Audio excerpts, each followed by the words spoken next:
Up from Freedom, by Wayne Grady, Doubleday Canada, 368 pages, $23, Doubleday Canada, Wayne Grady, author of Up from Freedom, Doubleday Canada, Jerry Kingsley. In 1995, Wayne Grady visited his hometown of Windsor, ONT, to research his Irish roots.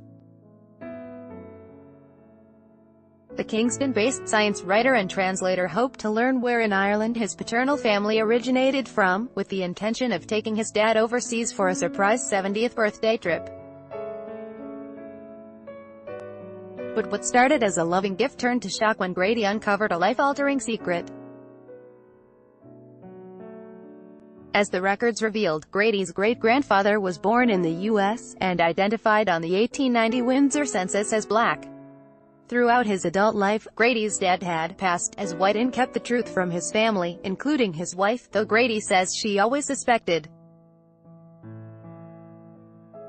Despite the evidence Grady presented, his father denied his racial identity until his death. Everything became inexplicable, then everything became explicable within a split second, says Grady, who is now 70 himself. I had no idea who I was, or where I was from. Then it all fell into place. All the questions I had about the way we were raised and why we were not in touch with my father's side of the family made sense. Article continued. Bella was a writer. Grady's natural next thought was, this is a book. Nearly 2 decades later, he published his first novel, Emancipation Day, as a way of trying to understand what was going through my father's mind and heart at the time. Emancipation Day follows a charismatic military trombonist named Jack who is stationed in St. John's during the Second World War. His fair skin allows him to pass as white and escape the legacy of his alcoholic father back in Windsor. Jack marries a young wealthy woman, Vivian, who eventually returns to Ontario with him, and she discovers her husband's secret.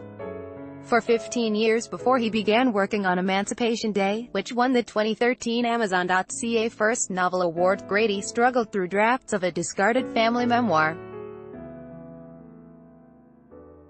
It was his wife, fellow author Marilyn Simons, who told him to get over it, and to tell his personal story through fiction. Writing his follow-up, Up from Freedom, was a smoother process. Grady's new novel continues exploring his family history, traversing back another 100 years to the 1850s.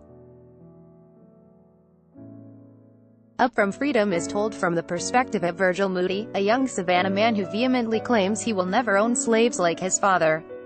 When he leaves the plantation for New Orleans, Moody brings Annie, a pregnant slave, with him, mistakenly believing he is rescuing her from a terrible fate and that she accompanied him of her own free will.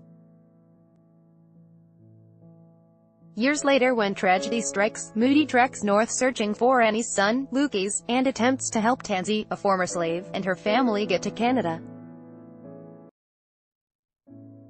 The end of the book features an Indianapolis court trial in which Tansy's son, Leeson, and her daughter-in-law, Sarah, are tried for fornication, because of the belief that Sarah is white.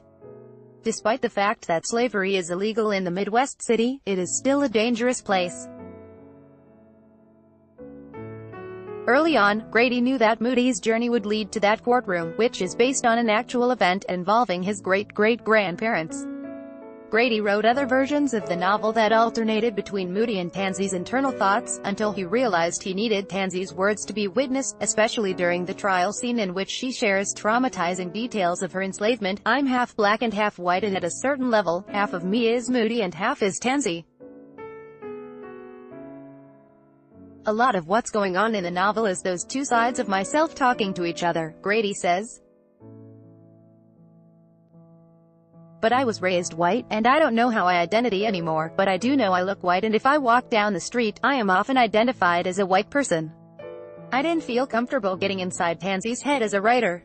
Despite the fact that Up from Freedom takes place in the 1850s with its roots embedded in one family's history, the novel feels contemporary given how deeply implanted issues surrounding self-identity, racism, allyship and privilege remain today.